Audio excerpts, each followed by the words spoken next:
Okay, so welcome to Vantage Point Conversations.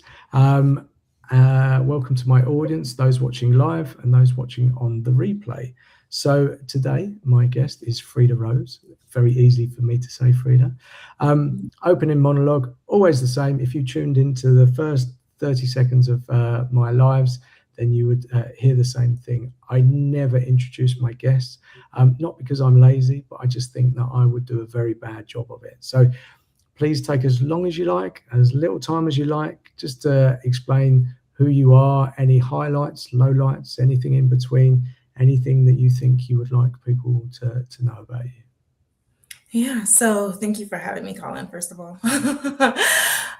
So I am Frida Rose. I am an author and the founder of a journal brand called Journaling is Self-Care LLC. And I created my business to help women stop putting themselves on the back burner and finally start making themselves their top priority. So, my work is centered on compassionate self healing, cultivating intuition, and learning to really see yourself beneath all the expectations and the labels and the responsibilities that don't actually define or reflect who you truly are. They more so just kind of like stand in the way. So, the way I teach self care and the way I teach journaling is not about perfection at all. My journals and my courses, they are more so like guides that are created by a friend who's already been in your shoes and already went through the fire. So I'm someone who challenges you through my work just enough to help you tap into your own inner wisdom and intuition because the answers are already within you. Sometimes you just need a little, help, a little gateway to find them and to access them. Because I truly believe that when you're at peace with yourself like that, you can feel at home in any room that you walk into, even if you're the black sheep. And to me, that's the ultimate self care. It's not about spa days and facials, it's about really feeling comfortable in your skin, mind, body, soul. Um, and the best way to get there is with a pen in your hand. So Wow. that's Amazing, amazing. So there's so many directions that we can go, and we were a little bit late actually starting this live because you and I just seem to be able to, you talk and I listen, or the other way around. It's just amazing. So I was actually looking over our conversation that we actually started on LinkedIn. So that's how I meet all my guests. Mhm. We actually started mid-November time, actually conversing back and forth, and it wasn't that you were ignoring me or I was ignoring you back. It was just things weren't working straight away. I was getting loads of messages and vice versa. And one of your messages said, "Yeah, that's absolutely fine. I actually work that way. Sometimes I don't respond until I'm aligned." Mhm. And I was like, "Wow!" And do you know what? When you said that, it felt like it gave me permission to be okay because I'd had a ton of messages that I'd not got around to answering. And I felt very guilty about it because I was like, oh, okay, people are responding. And very much like just like emails, I've got to go back, I've got to go back. But the way that you explained it, I was like, wow, that's really great. And I was like, yeah. And uh, I think at some point, maybe I wasn't answering the emails, the messages, because I didn't feel quite aligned or I wasn't quite ready to give myself to the answers and to invest myself, which Mhm. seems weird, like it's a selfish thing to do. But I was like, I really want to give good answers and I need to find the right energy. If it's just rushing through, then I feel it's a waste of a potential conversation, not necessarily to have a life, but just to engage with someone. Mhm. So that was an amazing thing that you gave me because I was like, oh, and I love this thing you've sort of said about labels because I think we all do give ourselves labels or someone else has given it to us. Mhm. And what I took from our conversation last time was, you're not, I, you said rebellious before, I think to me, but I don't Yeah. think you're rebellious. You're just like this aligned. You understand yourself very well and you understand your energy. And I think it is sad that we see that as rebellious because it's not. It's just alignment. You're not. And I read all the messages that you came back to me on. There was nothing rude about it. It was really engaging and warm and kind. And it was just when you did, and I was like, wow, that's amazing. And And it's strange how people perceive us as rebellious, but actually you're just being yourself as much as possible, right? Yeah. Yeah. And thank you for reflecting that back because it's so true. Um, we get so caught up in these labels and these have tos and like fitting in a particular way. That's why I love the idea of just being a totally confident, happy black sheep, right? Because when you do that, you do throw away all the rules and everything. And I think that's why I use the word rebellious because you are throwing the rules out the window that so much of society and so much of our upbringing is so hyper focused and hyper aware of. But the thing with that is that those rules weren't really, they're not sustainable. They don't put our happiness at the forefront or our health or our well-being because they do cause us to kind of like stress out and feel insecure and overly judge ourselves, which for the in the long run, I mean, that's not going to do well. You know what I mean? Like that level of stress and constantly performing is gonna like raise your cortisol levels and all that and like really, really stress your body and your mind and every part of you.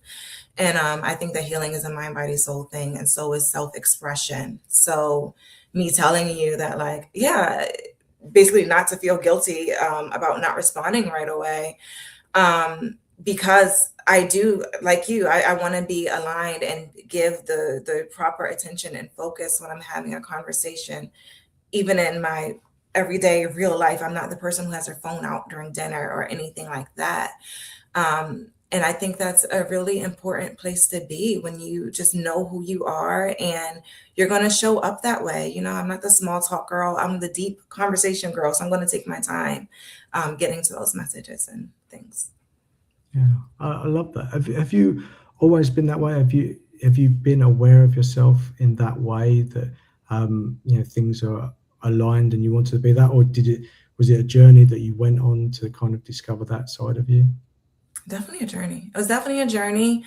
Um, but I knew from the beginning in a weird kind of a way. So, like for instance, I was always like perceived as like shy as a child, right? But really, I was reading the room. I was reading the energy. I picked and chose what vibes I wanted to connect with and who I wanted to talk to for whatever reason. And I didn't feel the need to perform or play nice if that's not where I was. And oh, moody. That was another one. Shy, moody, um, grumpy. My mom loved grumpy. Different things like that. Um, so I knew and I always had this center, but I was told that I was wrong. And so Mm. there were different places in my life where I would try to fit and blend in and shape, but it didn't feel good. It was like, putting on like some clothing that's too tight and it's like suffocating you, right?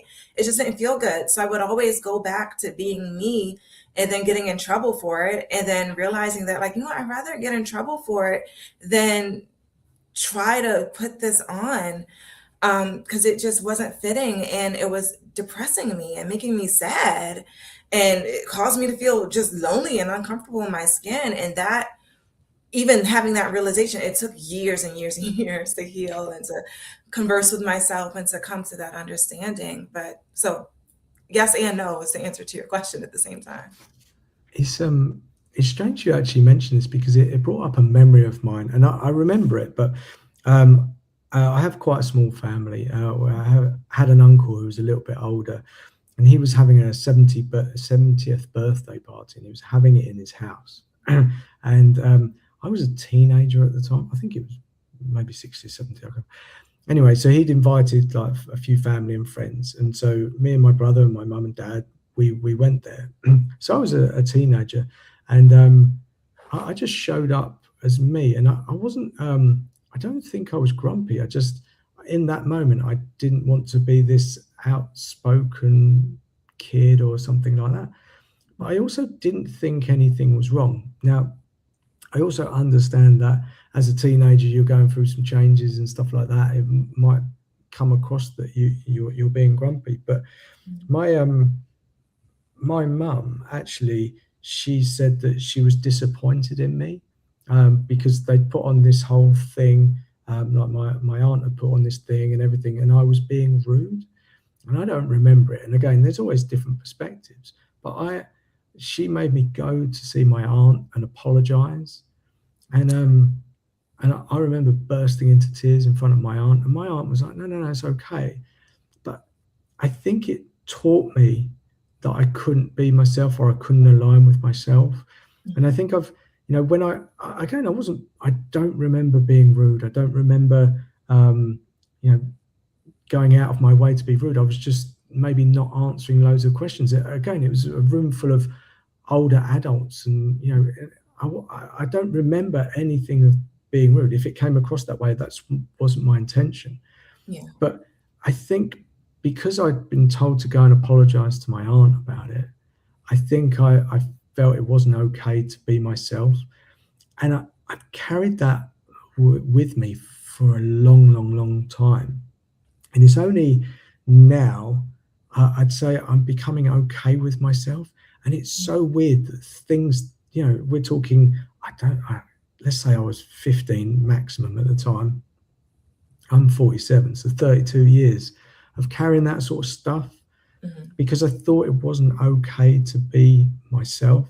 So I tell you that story because I love meeting people like you. You know this since we've spoken anyway, but just someone that's been on that journey as well, and that can explain it in their way, and it's an alignment, and and then you go, okay, that's okay to be myself. Yeah. And we talk about success in terms of money, achievements, and everything like that. I genuinely believe true success is being aligned with who you are. And I don't think you can really top that.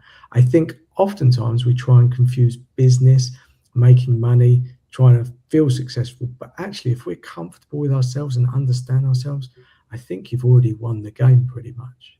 Yeah, I love that. I love that definition of success, and that actually piggies back off of some thoughts that conversation I was having with myself a couple of days ago about freedom, right? Like there was a point where I defined freedom as leaving my 9 to 5 and finally working in my business full time and doing the work that I love to do, just fully creative and enjoying that process, just not having some supervisor telling me what to do or being on someone else's time clock. To me, that was freedom. And I was sitting with myself the other day and I'm like, and I wasn't even thinking about work or my business or even past career decisions or anything like that. But I was literally just thinking about my emotional, spiritual, and mental states and my physical well-being too. And I was like, I am freedom. I've reached the state of freedom. If I was to use one word to describe myself, it would be free. And it was because what you're saying, like I feel total and complete peace and sovereignty with myself. It doesn't matter if I am quiet today and I'm playing the wallflower kind of role because that I'm doing that because that's where I am. And then also if I'm the life of the party tomorrow, that's because that's genuinely where I am.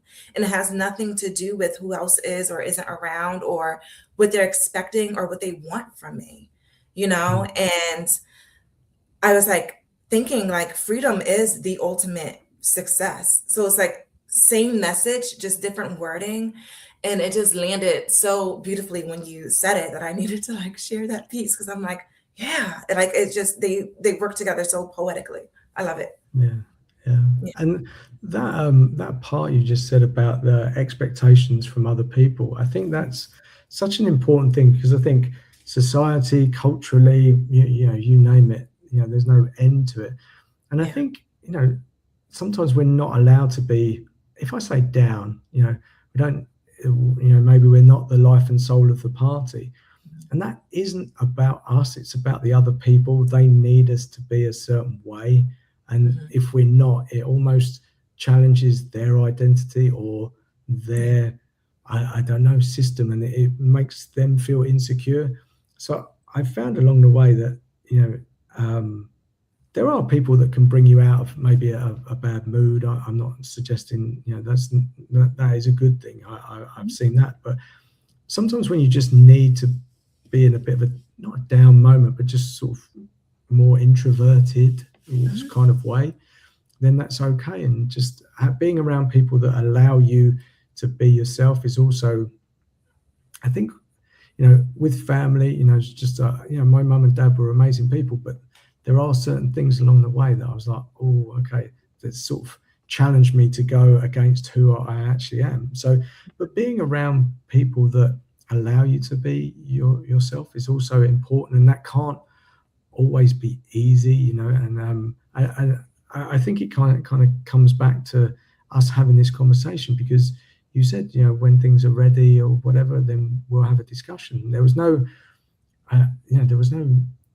incentive for me to force you, because I wanted you to show up exactly as you are. But we have so much input from other people. And so I was just wondering, do you design your life like that, or do you protect it in a different way? Because, we can't choose family and friends. So yes, we can choose friends, not always family, etc. And I know we can set boundaries, but are you intentional about that now? And did that come from previous, or, we're going to talk about journaling because we haven't actually touched on it yet, but did that allow you to sort of set boundaries, etc.? Yeah, if you want to talk about that. Yeah, so I it was another one of those things that was like a work in progress. It was a journey to it. So now my boundaries with friends or family, everyone, anyone who wants to be in my life, they're very, very strong. They're very, very strong boundaries. And I know that they were difficult for people who say knew me all my life, like my mother, for instance. It takes time for people to adjust and adapt. And I realized that we have to give them grace and patience, which I wasn't at the beginning, because I'm like, this is who I am, take it or leave it. I'm a grown up now, and these are my rules. But it's like, okay, but you have to remember, like, she went 30 years knowing you a particular way, or, like, it's a shock to someone's system still, they're still human. So I think having an understanding of grace in a way that doesn't have you disrespected, though, right? Like, Mm. giving a little grace, but also not letting someone really just like come at you left field all crazy and really disturb your peace. I think that's really important with boundary setting and being on this journey of healing ourselves and becoming more and more at peace with ourselves, and understanding that like those boundaries and those values and those things are going to change with time. So the boundaries that I have today might be a little bit different next year, and that's okay. Giving myself permission to that. Like, I'm definitely that never say never person. There's a few things in life where I know, like, I just, that ain't me. But I leave some openness to say, right now, that's not my groove, but who knows what might happen, right? And I think that's part of like self love and self compassion, is giving ourselves space to evolve and full freedom and permission to do so. And yeah, that's definitely something that came to me through seeing myself on paper and letting my healing be sacred and private and just for me. And I think having that relationship with yourself creates a sense of security as well. So that when you are setting those boundaries and you are going up against those people who may have been authority figures to you in the past, or just a friend that you met 6 months ago, whichever, um, it you come in and you state your boundaries with more of a take it or leave it. This it Mm. is what it is, and people respond to that, and most of the time they respect it. Especially when if there is someone who like pushes up against it, or there's some friction, you just let them kind of sit with it, right? I think part of that conditioning, especially the being nice and not wanting to be seen as grumpy and all that we were set up with, is that we feel so uncomfortable when we make someone uncomfortable, or and not even we're not in charge of their feelings, but we feel so uncomfortable when our something we say or do causes someone else to feel disturbance within themselves, but it's really about them and not about us. And like you were touching on earlier, a lot of the time people need to put labels or put you in a box so that they can feel comfortable, because then they know how to take you. But if they don't know how to label you, and they feel out of sorts with you, then that's going to cause them to not be so nice to you as well. And I think that's something that people, especially who are like on their healing journey or learning boundaries and learning confidence and stuff, I really want them to take that away. That it has nothing to do with you. Yeah, um, that's their own fear, their own insecurity for sure. And yeah, we can't control that. I actually wrote an article not long ago talking about how I set a boundary with someone that I love deeply, and they were so sad and so upset. And I learned to not say a word, just let them process and deal with it. And I even said, when setting that particular boundary, don't respond right away. Take a few days, sit on this, because I know I'm saying some stuff that's really huge and it's not the relationship we previously knew. And they did come back to me 3, 4 days later, and we were able to have a conversation once things digested. But people fear that silence so much. And it helped me, like, I realized it was powerful. That silence is so powerful. yeah. It's yeah, to sit in silence is quite a skill, right? It's, you know, we're scared of silence, and it's sort of one of those things that actually can trigger, you know, starting to say something when you don't actually need to. So yeah, I truly agree with that. I think something that's happened to me recently, I've I, I've kind of changed my identity or how I see myself, Mhm, and I would say that it's really strange when you do that, because I was a people pleaser for sure, and I entered into a relationship while I was still married, and that caused a lot of hurt and upset.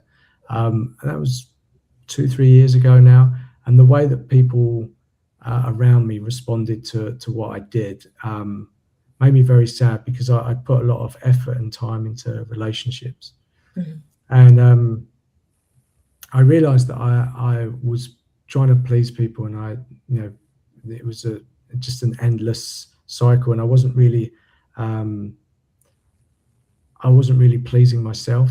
And a strange thing that happened to me was that, you know, when people asked me what I wanted, I couldn't answer them, and it mhm, wasn't that I didn't want to, I just couldn't.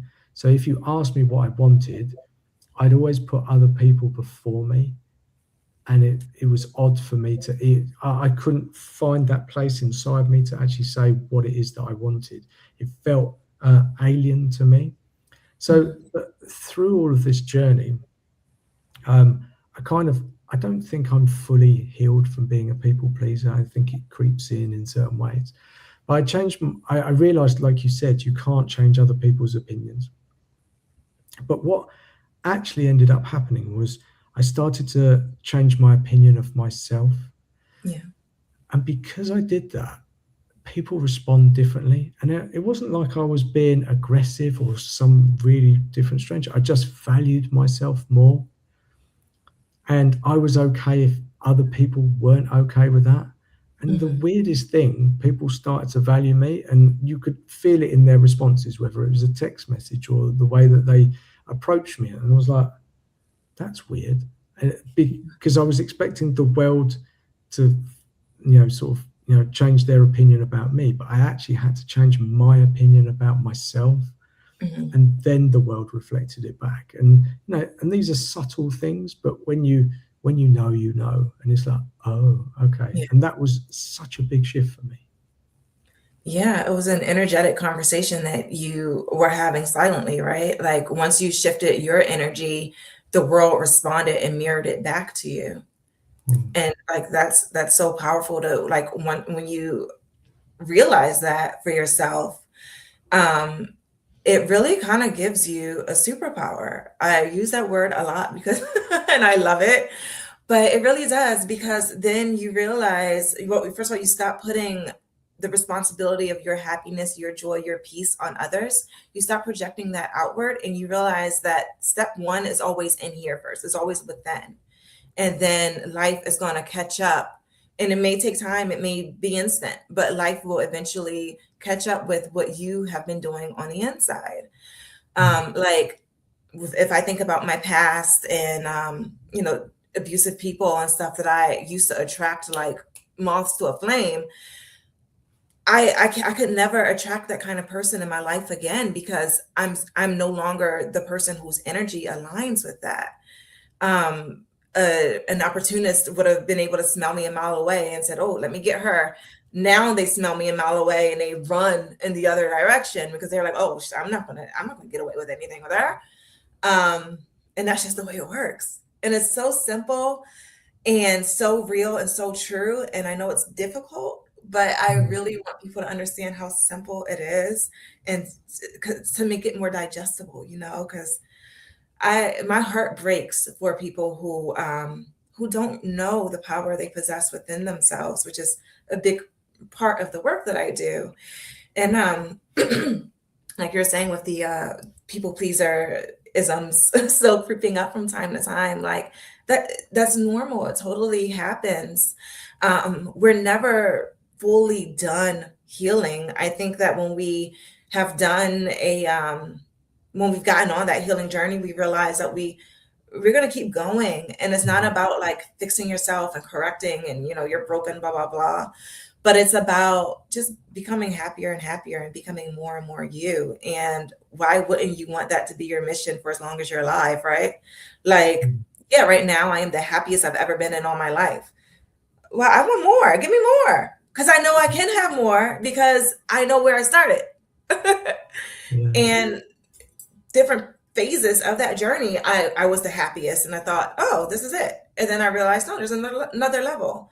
And so, yeah, keep going. Thank you. I think when, like you say, it's not like a drug, but it's like, oh, okay. And then you think, oh, from where I started, this is amazing. But then you go, oh, there's even more of a journey to go on. So yeah, absolutely.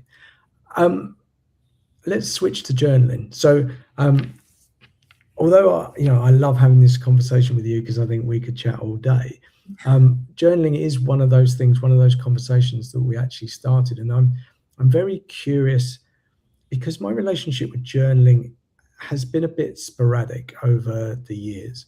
And correct me if I'm wrong. So I think from a man's perspective, and I know your journaling is targeted at women. Do you do any work with men at all? Is that? Yeah, so my journal brand is targeted to women. I have one journal called Dear Little Me. It's about inner child work. And when I received it as a download via meditation to create this journal, it was an everybody journal. Like it came to me as this is for everyone. So like the cover art or whatever, it has like all these pictures of like cute kids on it. And there's little boys and little girls on it because I knew it was an everything thing. But generally speaking, overall, my design and my brand language and stuff is geared toward women. But if a guy is okay holding a pink journal and he feels at peace with it, it's for everybody. It really can work with men too. And I have a lot of conversations that are deep and healing based with men. I love masculine energy in a sense that I grew up wanting to be my brother's twin. Like I had an older brother who we were inseparable. And I think that has given me a special connection and bond with just the masculine. So I've worked with guys in that capacity when I was like doing coaching and stuff like that. But yeah, I think it's for everyone. And I don't know what pivots the brand will take in the future or whatever, but there will probably be more things like Dear Little Me that are targeted to both. And then there's things that's just for my girls too. Yeah. Thank you. So excuse me. The reason I say is because I think there is this stereotype of someone writing in a journal as a child, and that tends to be, maybe, fairy tales or something. It's going to be a girl. So you don't tend to see pictures or stories about those being boys or guys. So I think maybe there's some weird old reference that maybe holds people back. But so my journey with journaling is quite a confusing one because I didn't really understand what I should be writing. I started writing a diary when I was a teenager, and it was just, I don't know, just for fun. It didn't really hold a lot of value. But I guess when I moved to Luxembourg, so I'm from the UK, I moved to Luxembourg, I needed an outlet to talk about some stuff. And there was no one around me. I had my girlfriend at the time, But I needed to express what was going on, and I didn't really understand it. And there was a lot of anger, not anger of violence, but anger, thoughts of, oh, they don't understand me, etc. Mhm. And so I started journaling, and I did it at the end of the day, just before going to bed. And then I don't know how long I did that for, maybe 6 months. And then along the way, there was other types of journaling. I did like a um, morning and evening journaling, and I had journal prompts, and they included things like what you were grateful for, etc. Mhm. Um, and then, yeah, and then sometimes it's like it would last for a while, and I don't, and I didn't know what to write about. I didn't know whether I should get out all my angry thoughts and feelings or whatever it was about the situation, the job wasn't working, etc. Or I needed to change my state, as in just be grateful for things and write those things down. More recently, I had a life careerish coach, everybody coach. She was amazing. And I was getting really frustrated. And she said, go and sit for 2 hours and write. And I was like, okay. And she said, write for 2 hours. When you can't write anymore, keep writing. She said, Mhm. no filter, no nothing. As the thoughts come out of your head, just write. Don't correct, don't look for spelling, messiness, none of it matters. Mhm. And I think I managed about an hour and a half. But man, when you realize and you physically see what is going on in your head Yeah. on pages, I'm like, am I crazy? Like, it just looks like crazy town all over the page. Just like I'll be writing something, and then mid sentence go, yeah, but I've got to go and pick out the washing or something like that. I was like, huh? And then you was writing something else. I was like, yeah, yeah, but this and this, and it felt like this cleanse, this like Mhm. just taking all of this toxin out of me and put it on the page. I was like, wow.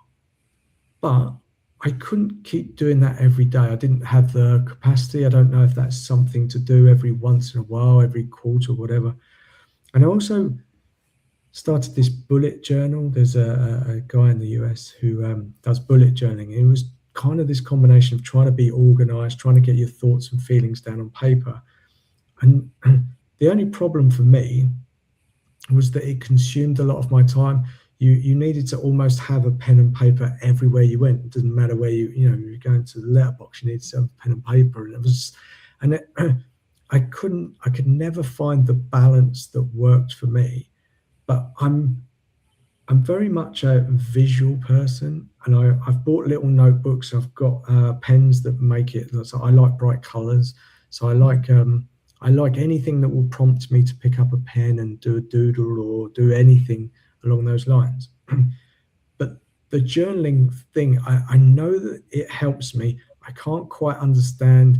And is there different styles for different days, different seasons, anything like that? So I've said a lot.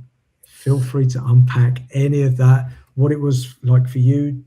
I know there's not just one way of doing it. I think it's whatever's right. But what was it for you? What started for you? How did it evolve? Where are you now? And what are your journals? Because you talked about the two different types there. And yeah, if you want to feel free to talk about any of that you think's relevant. Yeah. So, I think we actually kind of touched, or I think I touched on this before when we talked about like men with journaling specifically. I think like it probably comes off even more difficult for like a masculine being because you're taught to be strong and to do all the things, solve all the problems, carry the heavy load. And it's never told to men or boys to like sit with your feelings and it's okay to cry. And that sort of thing is just no, "Grr, big strong man, you gotta you gotta do these things." And women get a little bit of a version of that, right? We get don't be too emotional, don't be too whiny, blah blah blah. But it's more acceptable for a woman to sit. So more socially acceptable. I'm not saying it's more acceptable, but more socially acceptable for a woman to sit with her feelings and her pretty journal and do her thing. But guys aren't. I don't think given that permission in society to be able to do that. So I think that's part of why it is difficult for guys who even if you know that it feels good and it helps you, right? Like even my own partner who I share a house with and sleeps next to me every night, when I can't help him stay consistent with his journal. When he is consistent, he is a happier, brighter, more chill, relaxed person. And then, oh my gosh, if we hit it with a combination of meditation and like really sticking with it, he's the best of himself, right? But there's always like that thing, that little bit of a push. Not saying that it's impossible for a guy, but I think it's just like a little extra hurdle there, you know? Um, but to answer your question about my journey and how it really got started with like journaling, honestly, I think my first journal entries, and I didn't even know that it was journaling at the time, but I think my first journal entries were just like writing mean things about my brother. He broke my Barbie, and I now I want to hurt him, like, because I was like 8 or 9 years old, and I always just loved writing. I have to double check with my mom, but I'm 99.9% sure I came out the womb with a pen in my hand. Like, it's just always been that way. I liked to write about my feelings, and then I would write stories where, you know, if I was feeling low, because I grew up in a very chaotic World War III household. So when I wanted to be the hero or I wanted to be strong or whatever, I would write these stories that with these characters who I could see myself in, and she got to save the day or whatever. So I did a mix of all of it from the time I was a little girl, and honestly, I kind of still do it a very similar way. Like what you were describing with the coach that had you write for 2 hours. To me, that's a brain dump. I call it a brain dump where I just need to empty everything out, and I do that when I just feel in my body that like boiling water is always the vision I have when I feel this particular feeling. It's like, because it feels like my skin is like boiling, like there's boiling bubbles under it, and like I just can't sit still. And a lot of the time I'll do that like before I get started with my work, like because sometimes maybe I'm feeling a little bit anxious or a little bit afraid of the next project I'm doing. Because the thing is, like I said, that the healing never stops. But also with my work specifically, it challenges me in that way because it does kind of cause me to grow as I do it. And so I always kind of say, like, I get the first hit of medicine before I even put it out there for the rest of the world to receive. But sometimes I need to just do a quick brain dump, like maybe 15, 20 minutes, where I'm just like blabbing whatever it is, just so I can be a clear vessel and think straight and do what I need to do for my work and like put my heart into it instead of my anxiety or imposter syndrome or whatever might be coming up that day. So yeah, you got your good brain dumps, you got your prompts. Like in my journals, I have prompts, and a lot of the time I'll use like storytelling and then have a prompt that follows it up, or like some kind of a mindset exercise. So you can do that. And they're, for mine, they're like themed based on, so each journal is like I almost think of it as like each journal is like a chapter, essentially, and you can kind of build your own book from there, because it's like, well, what do you want to work on today? Are you working on boundaries? Okay, I have a boundaries course that has the accompanying journal. If you want to work on self-care, there's a self-care journal. You know what I mean? Like, it's these little pockets, these little nuggets, and sometimes you need something like that that's like guidance. If you have like maybe a particular goal or something in mind, but you don't really know where to start with it, so sometimes that kind of style does help. But I don't think there is a right or wrong for every season, or even to get into like you were saying, like, oh, is this something that you do quarterly or weekly or whatever? Like, I don't think there is really a schedule per se with that kind of work. I think it just fits into your life the way it fits into your life. Maybe, you know, you'll go through times where you want guidance. Maybe you'll go through times where you just need a blank page. It might be quick little lists. It might be full-fledged essays. And it's okay to, you know, make space for all those things. There's times where like I can't actually journal in the traditional sense, to where like I'm speaking in plain English and writing how I feel. Sometimes like my emotions will get so mixy matchy that it has to come out as poetry, which is something weird that I discovered about myself. Like there's sometimes a particularly emotional place that I can't get to in plain English and it has to rhyme. Um, and you just let basically you are just a body with a pen in your hand and let everything the inner guide that pen. Just don't overthink it. I think that's what journaling is. There's no right, no wrong, no rules. You just let it out. Yeah.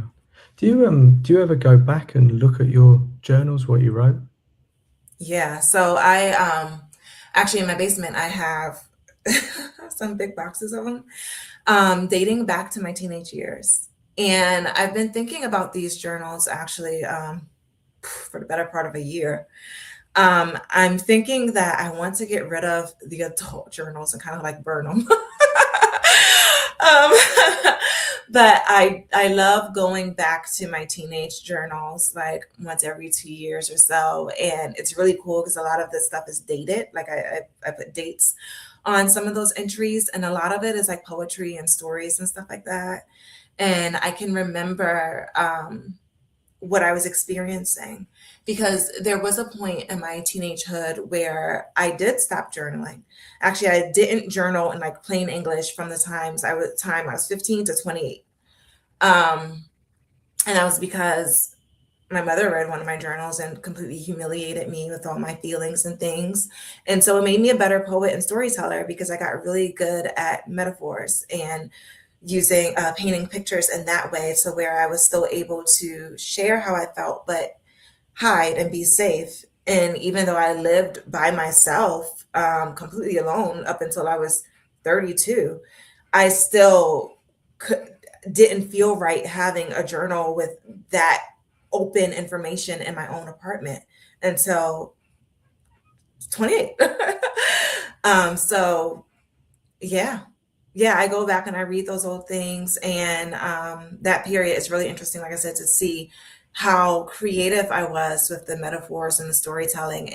But I know exactly the situation. If I had a crush on a certain boy, or if I was mad at a certain friend, like I know exactly what those hidden codes meant when I look Yeah. at them. Yeah.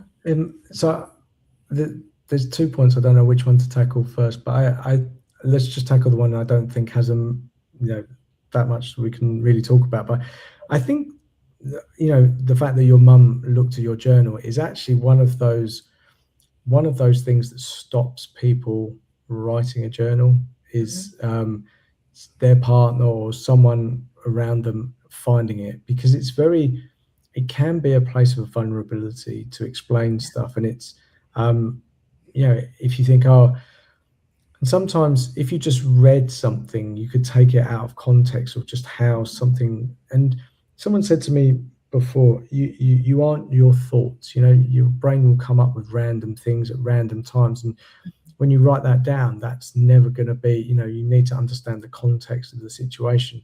Yeah. And so I think one of the things, even I'm sure it exists certainly, obviously for women, but for men, it could be one of those things that and luckily I've been in very trusting relationships where that was never really an issue. But like, I do remember when I started journaling, it was like, oh, I hope no one actually opens this, because Yeah.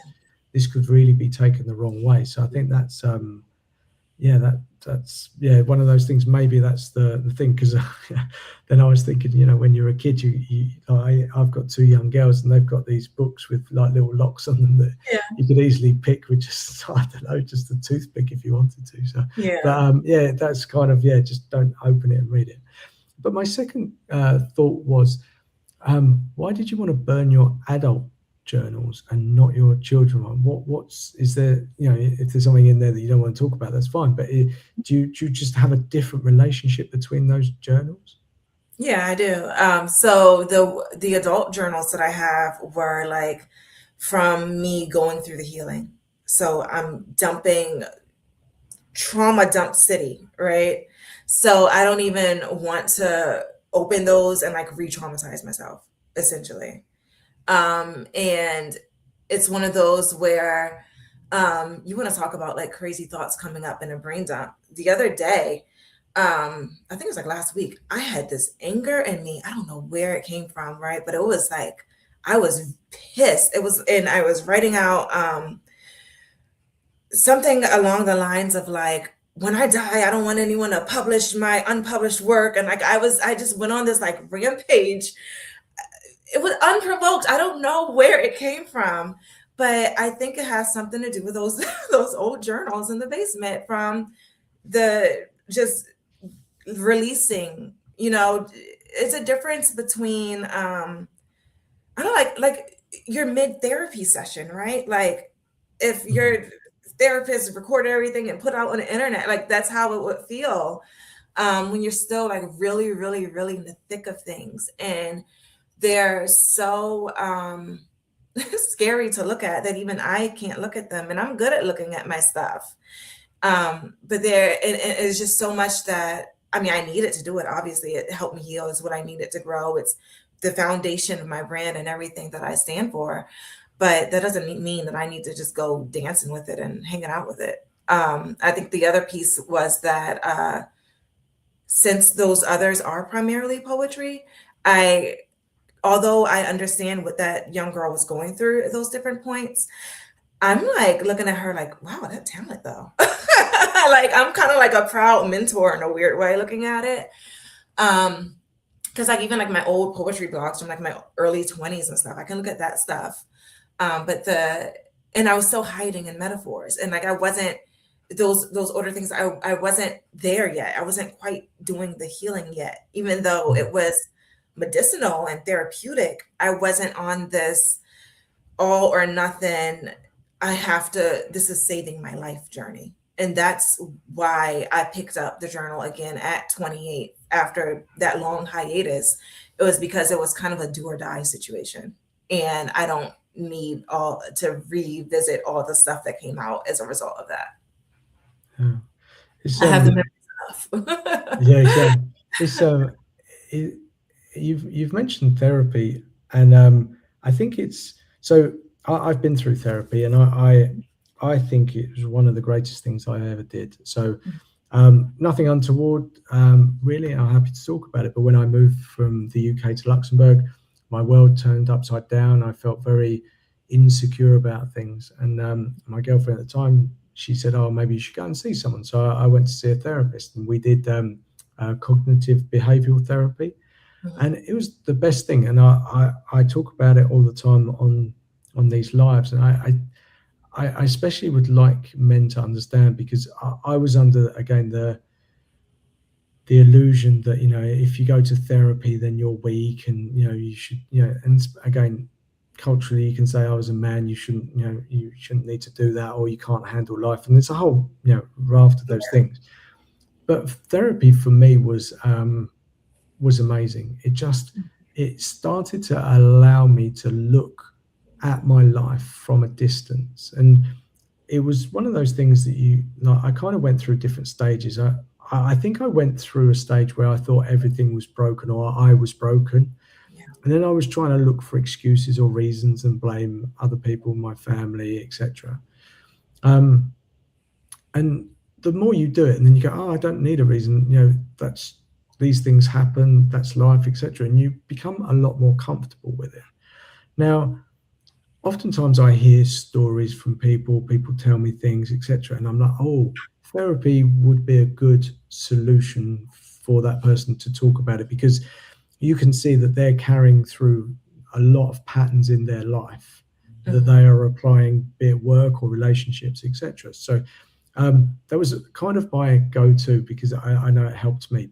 But when it comes to journaling, I think journaling can just be as powerful as therapy. And I think, we can't all afford therapy. It's not always cheap. I know there are certain options, etc. You might not find a therapist that understands you. But for me, the goal through therapy was just understanding more about myself, not excusing myself from the world, not saying that I was broken, but just understanding myself. Because, like you said, like, having that awareness is such an important thing. And I always say awareness is a superpower. I always say that, because if you're aware of something's either a trigger for you, or you don't like something, or there's a feeling or something like that, you can dig into it and understand where it comes from, and then you can not resolve it if it doesn't need resolving, but just be aware of it. Yeah. And I think when it comes to journaling, it can be just as powerful. I think it's a great place to start. It's a very, and people don't want to tell other people what they've been through or going through, and if you can write it down and get it out of your own head first of all, I'm not saying you have to go to therapy, but that might even be the first step, because that's the safest I feel that it can be, just writing it down for yourself. What's your thoughts on that? Yeah, absolutely. And I am also a big believer in therapy. I've done therapy as well, and it changed and helped me in so many ways. And that was actually before all of this. I started a brand at 30. I went to therapy at about 26. But I didn't really start like healing until I was about 28, 29. Um, but I agree. Part of the reason that I put so much into the journals, and I am very intentional about it feeling like a conversation with a friend who's been there, a friend who gets it, because I want people to have that feeling that they're being led, they're being held, they are safe with whatever these vulnerable feelings are that they're needing to face. Because like you said, like therapy isn't always accessible, maybe financially, or depending on someone's region or whatever the case. But also there's that element of, when I look at my ideal customer, when I look at even who I was when I would have benefited from these tools, um, they are people who are often overachievers or high achievers. They're often the strong friend, or the one with all the good advice, the mom, the resource that people go to, and that can really mess with their heads if they have to schedule a therapy appointment and say, "Oh no, I'm now I have to show someone I really don't have it all together." Mm, Like, I think that makes them, that can almost feel triggering, right? yeah. Almost that's so triggering and so jarring in some situations, that it will make them just stay stuck, even though they know they're miserable and they know that life can be better, because they, maybe the blank page is too much for them, but just having something, that prompt, that guide, the storytelling, the relatability of, girl, I've been there and I got you. Like, I think that's really, really important. And it's a natural part of just my personality in general, and the way I talk to my friends if they come to me for advice or whatever. So I really just put it into the courses and the journals, um, because I think it's just so necessary. Like, healing can be scary, it can be hard, it can be lengthy, and having someone mirror and show you an example of what that self-compassion is and what that looks like and what it feels like, by saying, this is the thing I went through and this is how I overcame it. And that's something that a therapist can't quite do, because Mm. they can't really tell too much of their own personal stories, and there's regulations and things. um, so yeah, to me that's really, really important. I agree with you. Yeah, I love that, because it's a strange paradox, because someone said this like before, but they said, "Oh, would you take investment advice from someone who doesn't invest their money?" And you go, "Well, surely I wouldn't." And then you go, "Well, would I go to a therapist that's not been through stuff themselves?" But you can't ask that, because therapy is about, they might share some parts of their journey, but there's, again, there's boundaries there, etc. And they have to be careful, and there's regulations, etc. So Yeah. I think, and then when you mentioned, it can be very scary to write on the blank page, and that might seem simple, like you go, well, no, it's just a blank page, but it is, because you're facing what's in your brain, and that's scary, just to put something down. And I think when I started the journaling, I think I didn't know where to go. I didn't know what questions to ask myself, what I was answering, what I was trying to get from it, where I was going. So I just wrote, and I think it felt like I was a teenager again, being grumpy about stuff. And it was like, okay. and I don't that first attempt really didn't give me any insight. And I just looked back and I was just like, oh, I'm grumpy, and that was like, but I'm generally not a grumpy person, so it's just like, oh, and so I would never look back, and I'd never look at it and go, oh yeah. So it's great to have those sort of prompts, because the sort of journaling that has worked for me has been kind of it's not questions, but like sort of gives you some sort of direction without saying, okay, you've got to say this, what's your top word today or something like that. That didn't work for me. It's just like, and something that can be done relatively quickly. And I think with all things like this, you get better as you do it. You can't expect to hit all the high points all the time. But I do gratitude. I don't even know if you'd call it journaling. In the morning, I write 3 things I'm grateful for. Then in the evening before bed, I write 3 things that I'm grateful for. And I just find that I've been doing that for, I'd say a year, 18 months. And I just find that really good. I find it even better when I'm grateful for other people and their stuff. So that part is good. It's just what questions am I asking? And do you know Tony Robbins? I guess yeah. He said, ask better questions. And sometimes when you're in this chaos and all that, you don't know what questions to ask yourself. So having someone there, having a prompt there, just like you say, having almost a friend there just to say, yeah, look, this is what I did, think about this or go this way, and allow yourself to explore that. That's so much more powerful than a scary empty page. I think what you're doing is brilliant. So how does it work for these? Like you said, you've got different sections or different journals for different things. Did you start with something and then, based on feedback, create something else? Or was it just you'd always had your plan to do these different types of journaling? I create them as they kind of come to me, essentially. Okay. So the way I was creating before is different from the way I'm doing it now. So like what's in the store right now, we're just like me looking at my life and thinking, oh, it would have been cool if I had something like this. And then so I created those.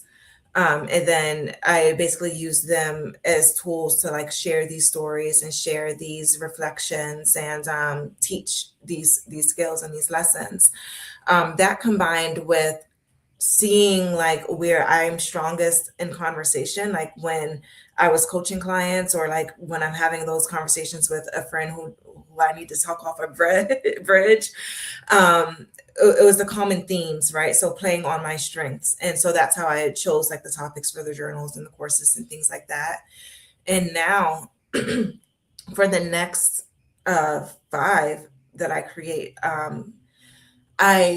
they came to me in an interesting way. So a few months ago, I created this thing called Writers Wednesdays, where on Wednesday, I would just let myself write, just play on the page, because I realized that I had like gone a while without writing creatively. And that is the thing that makes my heart just the absolute happiest. Like I said, I love writing poetry. I love storytelling. I love just putting my life on the page that way and just exploring my creativity in that way, exploring different ideas. And so that was my way of breaking up my work week and just giving my inner child time to play. Writers Wednesdays. And then I think like after about a month and a half to 2 months of those, so that was maybe like around 6 or so Wednesdays, I realized that I had a lot. I had pages and pages of essays, reflections, poetry, everything you could possibly think of someone creating.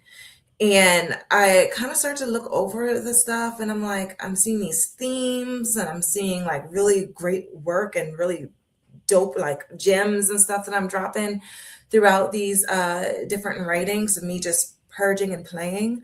And I realized it's like, there's 5 books in this. There's 5 journals in this. that's what I'm doing now. So now I'm in like the state of editing these things and, you know, doing cover art and all that kind of stuff and putting them out into the world. So these are things that were legit just me playing around, some channeled, you know, just me just letting myself just have at it. And the first one that I will be releasing, and the thing about these Writers Wednesdays is that they're also under the first projects under my publishing company. And so the first one I'm releasing, I just finished like 2, 3 weeks ago and just received the proof copy in the mail. And so I'm like looking through the pages and making sure I like it and, you know, the way it printed out and all that sort of thing. But it's unlike anything I've done before because instead of just taking a project with basically a blank page, right, and going just from beginning to the end, I have all these writings that I now have to kind of like organize into these categories to fit their appropriate books and journals. And it's next level. Like I'm so excited. I'm having so much fun in it, and it's activated something just so different in me. I'm almost watching myself like I'm watching a movie and I'm like, what is she gonna do? How's she gonna work with this? And it's the most exciting, fun thing in the world.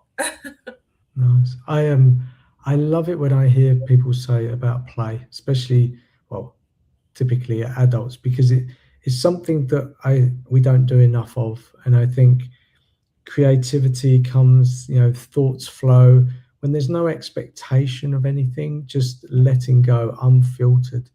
And we seem so constricted in our lives, private lives, work, etc. Especially in work. One of the reasons I started these lives, I was trying to talk about people and change people's perspective about how they work, because I came from the corporate world, and there's no real wiggle room. You find that there's a load of creative people in these corporate environments, and they're desperately trying to sort of bring some of that into their day, into the department, into their work, and it's almost shut down like immediately. It's like no, follow the rules, follow this. There's a to-do list, get on with that. But I've always believed that business, companies, everything would be so much better if people just played. They had a time to play, and that looks like it's unproductive work, and that's why I think a lot of companies shut it down.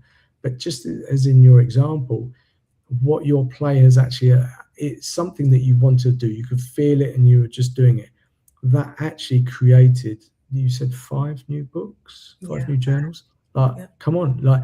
Otherwise, you're going to have to sit down there and basically try and force your thinking through a certain way of doing something. Okay, so but you've just let yourself be free, and you talked about that at the beginning. Being free is one of the big things for you, and the fact that you've created your company to be able to do that, I think, is absolutely amazing and very inspiring to people. It's just I wish more people were in gave themselves permission to do it, but also companies and managers and leaders or whatever allowed their people to play, because innovation comes, ideas come, etc. You just, without an expectation of a result, because, we go, oh yeah, you can go and play, but give me the building at the end or whatever it is. No, Yeah. just go play. Just like you said, you created time in your work, your week, and you just did it. Yeah. No expectation, and then you look back and went, wow, yeah. And I love the fact that you've done that for yourself, and I think hopefully people watching this will do that for themselves as well. Yeah. And I have to say that like it came with immense guilt. Really? Okay. I felt I yeah, I really had to work through the mindset and what that all meant, you know. Again, I was the kid who got in trouble for playing too much and having my head in the clouds, or, not being super sociable. And it's difficult to be doing all that writing and being like, oh yeah, hey, let's all hang out, that sort of thing. And like even living with my partner who works a regular 9 to 5, and like if he's like stressed, like, oh, I have these meetings or I have this deadline, da da da, he's like, you know, and not necessarily attempting to rain on my parade or anything, but it's just reality. It's just life. You know, everyone's going through their stuff. So what make me feel even worse, like, oh my God, I'm just sitting here playing and I'm calling it work. Like, I almost felt like I was like getting over on some like kind of scam, right? I'm like, oh my God, like, who do I like? Who do I think I am almost? And I really had to hone in on that and let myself know and teach myself that like play is important for my work. If I'm not playing, my work is stale. If I'm not playing, I might as well be at some 9 to 5 because I'm going to be miserable, you know, and I'm not giving my audience what they truly need and want from me, because if I'm not playing, I'm not being myself. I'm not this super rigid by the book teacher or whatever, you know. If you watch any of my courses, there are times where I just randomly giggle or I make myself laugh. I tell some silly story and I'm like, oh, wait, what was I talking about? Oh, okay, let's go back to that. You know, like I just have to be who I am. And again, I'm 5 years into business and still kind of integrating and learning that I am the boss and I'm allowed to work the way that feels the best for me and helps me reach my goals in the way that I choose, and you know that's aligned and everything. And I mean, it's way easier now than it was on day one, don't get me wrong. And I've come into the space also of like, no, I am her. I am now the woman that I was working so hard and healing so much to become. And even swallowing and digesting and integrating that truth is interesting. But yeah, I think play is so important. It gets us out of our heads and enables us to think just more clearly, more freely, and with more innovation. Because what happens also is when we're super rigid and we're on these rules or we're just stressed out and constantly in solution mode, we end up getting tunnel vision. And so you're anxious, you're frustrated, and you're only seeing this one thing when there's a whole world of solutions and possibilities out there that you're not giving yourself access to, but you have access to it. That's like having a plate of food in front of you and saying you're hungry, but you're gonna starve. Like that doesn't make sense. Just look, it's right there. And journaling helps us to cut out all of that noise and all that mental clutter too, so that we can give ourselves that access and that permission. That's why I said that I'll do like a brain dump for 15-20 minutes before I even officially start my work, just to get all the stuff out the way. Yeah, it's do you know, it's something I when we started this conversation, I was like, oh yeah, Frida's got it all worked out, and I was like, oh, you haven't actually got it all worked out, which I love, Yeah. because like you've mentioned imposter syndrome, feeling guilty about playing, and Mhm. that is so beautiful because you're learning along the way. It's not, you know, you're not turning up and saying, yeah, this is me, I am who I am, and you know, accept it. It's you're working stuff out. And I think there is no end to learning about ourselves and wondering and playing and stuff like that. And I think it's great that you get to bring it into your company. I think it says a lot about society and how we've, you know, there's a lot of invisible messages about the way that we should work. And I experienced it myself when I started these lives. I was like, and I tried to explain to my mum and dad roughly what I do, and I say, oh, I have conversations on the internet, which that they don't really get. I tried to explain it to my children, and it's a bit like, oh, okay. And but I just carried on anyway, and just I did it, and it doesn't really feel like a job. So I had this strange realization the other day when I started it. I was just doing it because I enjoyed doing it, and then there was a process that went behind it. More people have started signing up, and now I'm doing these 3 times a week now. And I had to experiment for a while to see whether actually my energy and the process of having a conversation before doing the lives would actually match up. But they do, but I'm fully okay that if they don't, I'll go back down to 2. But Mhm. I had this realization. I was in the UK and I wasn't actually working, and I went, "Oh yeah, I've got a business." And I was like, how did that happen? I was like, it almost snuck up on me because you don't think it is a business. I don't generate any money yet. It's coming. I'm sure that positive, but I have a process. I speak to people. I do the thing, but because it's so enjoyable, it's a bit like I feel a bit weird about calling it a business, and especially because Yeah. I'm not making any money. But then you go, no. And then I look at other people's businesses, especially like banking and stuff like that, and I realize they're just so full of chaos, where mine is still chaos, but it's limited chaos and it's mine, and I get to do it. I get to choose if I've now given myself permission that I don't answer all the messages. And I think that freedom is such a rewarding thing to do, and it it keeps me more interested in the work because Mhm. it kind of fulfills me in a way that go, yeah, I know that I didn't get to answer messages. Yeah, sometimes there's guilt that seeps in. You go, oh yeah, people waiting for replies. Not Mhm. really. No one's really waiting for a massive reply, I don't think. Yeah. And you just go, okay. And then when I get to it and I know, yeah, I'll put my thoughts and feelings into it. And you go, yeah, more intentional. And Yeah. again, I think if businesses could be inspired by the way that you do things and just how you've brought that play into it, and yeah, that doesn't mean that you've got it all figured out.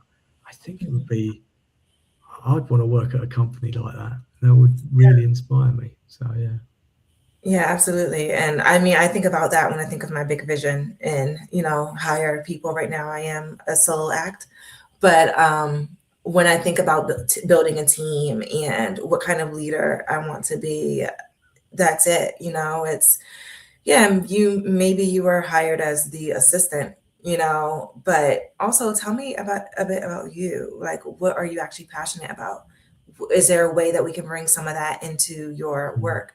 It's more than just keeping my calendar, but maybe, you'd like to write a little something, something. Oh, do you want to write a newsletter? We do have one of those, like just giving people that space to kind of understand what they are, right? Like I live what I speak, I live what I teach. I like it's not an act, it's not pretend. And it's really easy to once you realize, I guess, that yeah, me running my business is me being myself. Like once I got into accepting that and letting it be the law, it became really easy to have conversations with other people because I would also get intimidated, like, oh, I don't talk like a business lady. It's okay. Take it or leave it. Like, I'm going to demand the respect and have the boundaries and all the things. And if I'm for you, I'm for you. If I'm not, I'm not. And that's cool. And I think, yeah, bringing that into business, bringing our passions, our joy, into business, having a supervisor or whomever that you answer to care about the person beyond the workload. I think that's important. If someone's like a student or whatever, and there's maybe a project, even if it's like a one-off project at the company, like maybe let them play with that and see how well they're doing with it if it happens to align with something that they're working toward. I think that's important to like invest in people on a human level that way instead of just kind of like I don't know. I feel like companies kind of like hold you hostage in a weird kind of way where they're like, they don't want you to learn anything new because they don't want you to no longer want them or to, outgrow them or whatever. And I don't like that. I want to be part of your growth. If someone's working with me or for me. Um, yeah. I had a recent experience actually. Someone reached out to me. She really, really loved my brand and loved my brand voice. And she wanted to actually ghostwrite content for me. And we got together on a call and she like wanted to do this whole like slideshow thing or whatever. And I sat and I listened. I let her do her little thing, but I knew she wasn't going to write for me because I write for me. My voice is my voice. But I watched her and I did it for a reason because I had a feeling when we were DMing that there was a bigger story there. And I needed to see it. I needed to get to the bottom of it. I needed to know if my hunch was correct. And it was. She had this, I realized just looking at her, just watching her, listening to her, that she had the story within her, but she was afraid to put it in her own name, right? Like that fear of being seen, that fear of, being rejected. And I'm like, I love what you're saying, but you're not writing it for me. You're writing it for you. Like you can write it under your name as like a guest on my newsletter or whatever, but you have to take credit for it. You have to take responsibility for it. And there were things that she kind of like let slip out that were like personal about her. And I'm like, you could throw this story into it. You could throw that story into it. Remember what you said about your mom, da, da, da. Like, and it turned into like a mentorship in a way where I really helped her to, create that from her heart and her vision. And instead of hiding behind my name or voice or whatever, it became hers, it became her own. And she shifted so much energetically. Even just in that moment of me, not rejecting her, but rejecting her, but also opening this door and saying, because I see something bigger in you. And so I think about that, like running a company in that way, to me, just sounds like the ultimate, like, I don't even know the word to finish that sentence with. Yeah, I think that is so powerful. I think you would make. I don't even think I would call you a boss. I would say you were something beyond that, because in the short time that I've got to know you and the conversation that we had before we actually went live, you see things that other people don't, maybe because they're just busy in life, but you see a lot about people, and I think that's super powerful. And the fact that she came to you and you could see beyond what she was actually saying, and that's a skill I don't see many people possessing, because they think about themselves quite a lot, and there's no judgment in that. We've all done it from time to time, but you seeing that person beyond that and allowing her to express who she was, bring those stories in, and also give her a platform where she can express that's hugely powerful. And that's not a boss, that's something much bigger than that. And I think I would say lean into that, because you're very inspiring in so many ways. I think that anyway, but I think there are people out there that really have a lot to share, and having people to come to like you, especially the written word. I know we talked about that you've now got your own publishing company, which is amazing. So there's there's going to be a huge amount of opportunities and stuff like that. And the fact of who you are and how you see the world and you see yourself, I think there's almost the sky's the limit for you. I really do.